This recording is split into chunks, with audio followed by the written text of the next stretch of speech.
deed in lieu of foreclosure. A deed in lieu of foreclosure is a legal process in which a homeowner voluntarily transfers the ownership of their property to their lender in exchange for being released from their mortgage obligation. This can be an option for homeowners who are facing financial hardship and want to avoid foreclosure. However, it is not a simple or easy process, and it has some drawbacks and risks. In this post, we will provide a list of each of the steps in a deed in lieu of foreclosure and a blog title for each of them. Step 1. Assess your situation and explore your alternatives. See also, is a deed in lieu of foreclosure right for you? Link in the description. Before you decide to pursue a deed in lieu of foreclosure, you should assess your financial situation and explore other alternatives that may be available to you. For example, you may be able to modify your loan terms, refinance your mortgage, sell your home, or file for bankruptcy. Each of these options has its own pros and cons, and you should consult with a financial counselor or an attorney to determine the best course of action for your specific case. Step 2. Contact your lender and request a deed in lieu of foreclosure. See also, how to negotiate a deed in lieu of foreclosure with your lender. Link in the description.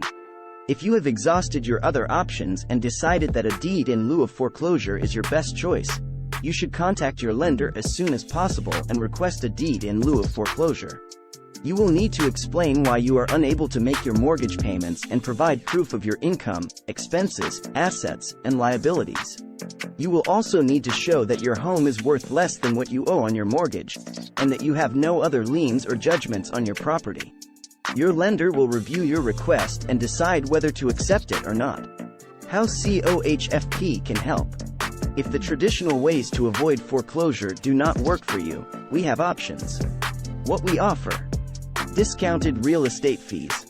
Pay less, and maybe avoid real estate fees completely. In-home counseling.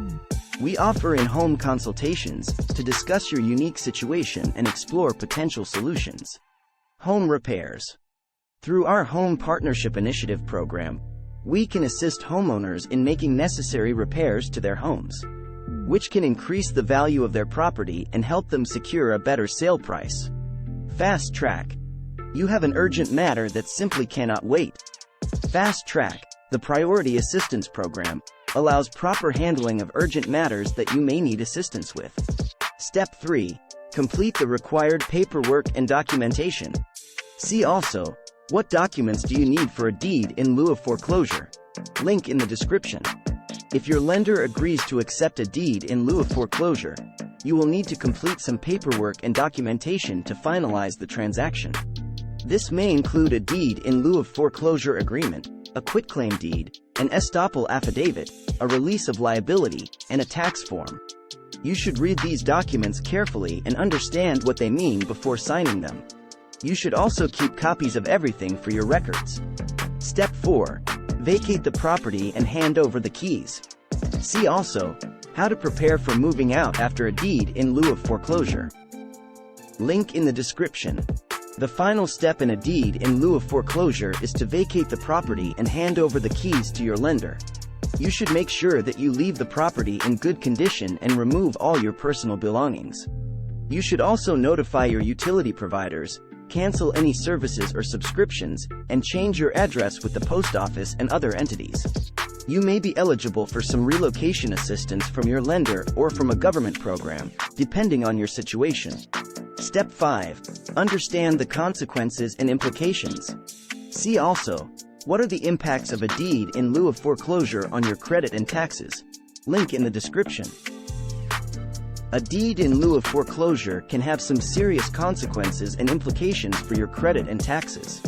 A deed in lieu of foreclosure will show up on your credit report as a negative mark and lower your credit score. It may also affect your ability to qualify for future loans or credit cards.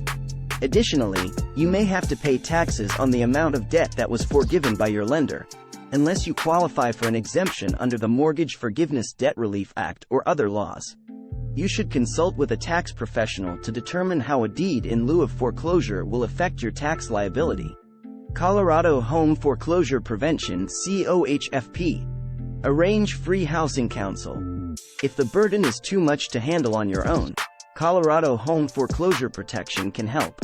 We believe that during the initial home consultation, you'll feel huge relief. Happiness will start to set in immediately. Reach out today. Call us at 888-325-CHFP or email gethelp@cohfp.com. Thank you.